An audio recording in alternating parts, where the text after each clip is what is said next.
All right, let's talk more about the real estate market in St. Louis and St. Charles. Look, all housing markets are local. We talk about these different micro markets, but what about niche advice? Things like new construction. With all the low inventory, it's great to see new building happening in Missouri. One of the best in the business, award-winning realtor Chad Wilson. How about almost 200 deals closed in 2017? Chad, good to have you on the show. Oh, great to be here, Craig. How are you? And you guys had a banner year out of St. Charles. Well done, man. Almost 200 homes. That's pretty big. 200 homes, best year. I think we tried to get to 50 million. We're going to hit 52 million for closed volume, and it's neat to say $1 million a week is what we did on average. Yeah, well, you know, this show is all across the country, and just so your audience knows, out of Missouri, those numbers are gigantic, especially with a little bit smaller prices what we see in some of the coastal states. So congratulations on all the success. How do you think 2018 will shape up for the market? You know, I think the market's shifting a little bit. It's not as strong from a seller's market as it was last year.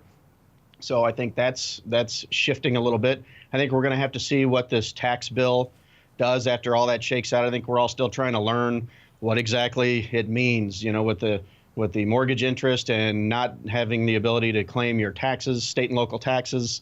You know, just going to have to see how that shakes out. That may impact the market in the housing industry a little bit. We just not sure how much it's going to impact it. I think it will, just don't know how much. We'll see. Anybody who says that they do know is just throwing wild predictions. So you don't know until these things start to unfold.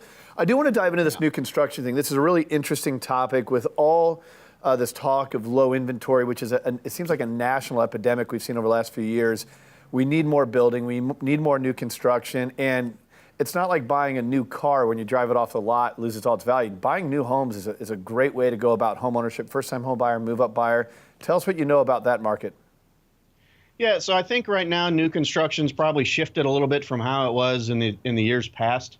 I think what you're seeing now is the millennials are waiting a little longer, kind of to do everything. They're waiting longer to marry. They're waiting longer to buy their first house. Probably a little more established as they buy their first house, so they're probably spending just a little more for that first house. I think that what we're seeing is with the millennials buying later, that they're probably pushing that upper price point up a little bit for the first-time home buyer. You know, I think that's a higher price point than it was 3 years ago. I think one of the things you're seeing with new construction is, as you have to debate on whether you want a new home or an existing home, you know, houses that are built today with code improvements and safety improvements, they're better. They're more efficient than they were 10 years ago. And, you know, so the challenge is, do you want to buy now and get something that it is what it is, or do you want to get something that's a little more advanced from an efficiency standpoint, maybe a little more customized, but you have to wait a little bit. So that's the challenge. And I think we're starting to see people willing to wait a little bit to do that. I think one of the big mistakes that I've seen people make all across the country, certainly there in Missouri, is that they go into the sales office of the new construction. They think that's really the way to negotiate a deal, which you can do that, but there's a lot of risk if you don't have someone who's representing you. Can you explain, if you're taking someone into new construction, the things that you're looking out for, the importance of having someone that represents them versus just going directly to that sales office? Yeah, I think the thing to remember, and that's the age-old question. A lot of people think that they're not going to get as good of a deal if they have a real estate agent, so they try to negotiate on their own. One of the things to consider, and I don't think we have a lot of empirical data to back us up whether, you know, an agent gets you a better deal or not, but here's what the agent does that I think is pretty sure we can all agree. The sales managers, when they're there, they work for the builder, right? The builders are for-profit businesses, so they're there trying to help the business make as much money as they can. Sales managers in this area are wonderful. They really know their product. They do a great job explaining it to the buyer, but they still have the builder's best interest in mind. I think the thing that you have with a real estate agent representing you is you have somebody that has the buyer's best interest at heart the entire time through the process. So I think that's a little bit of the difference. You know, there's different things that happen when you're building a home. There's allowances that are put in for carpet and for lighting and landscaping.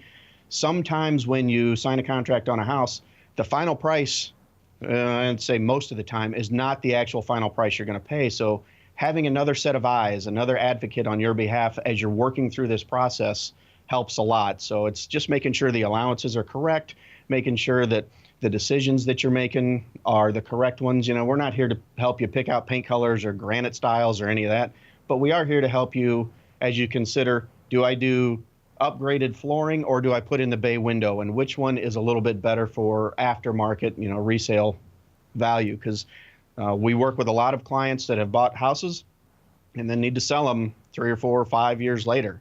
So we help them make the right decisions for that point when it's time to sell. Well, I definitely think it's a great market to look into some of this new construction. The upgrades and the things that they're doing in homes these days are absolutely phenomenal. And I think you're right. Having someone represent you who has your best interest in mind, not the seller, if anything else, it just gives you peace of mind, right?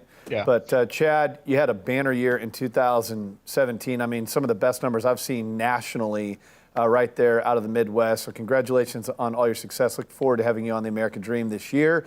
And I hope that anyone out of the St. Louis, St. Charles marketplace knows they can connect with you if they have questions. Thanks, Chad. Appreciate it. Thank you, Craig.